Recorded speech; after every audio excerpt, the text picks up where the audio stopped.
Gli sconvolgenti dettagli emersi dall'autopsia che aggiungono dolore al dolore, mentre si aggrava la posizione di Mikhail Savchuk, il 19enne omicida reo confesso dell'ex fidanzata Irina Bakkali, incinta di 6 mesi. La madre Galina, la comunità ortodossa e quella cattolica stanno organizzando un rito funebre a Conegliano prima della partenza della salma per la Moldavia.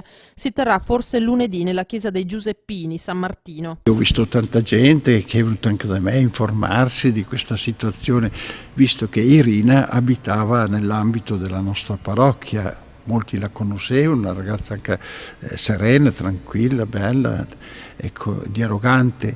Non è la prima volta che la chiesa del centro di Conegliano apre agli stranieri. Noi siamo sempre stati molto aperti anche a queste accoglienze di extracomunitari. Abbiamo i ghanesi che vengono a pregare qui, abbiamo avuto per parecchio tempo gli ucraini e ci sembrava corretto anche dall'ospitalità in un momento così delicato e anche così doloroso di ospitare la veglia funebre, la messa ortodossa qui in questa nostra chiesa di San Martino Rossa.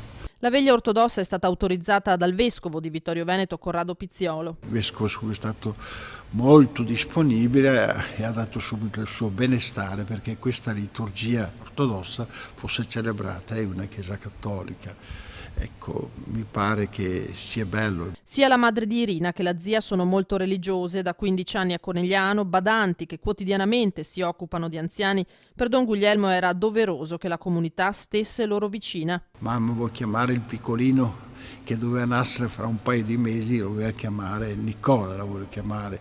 Molto bello, insomma, ecco, chissà se ci sarà una bara o 2 bare che verranno presenti qui. Fatto sta che vogliamo partecipare anche noi, alcuni sacerdoti della diocesi sono espressi il desiderio di poter essere invitati e partecipare a questa liturgia assieme ai preti, ecco, ortodossi.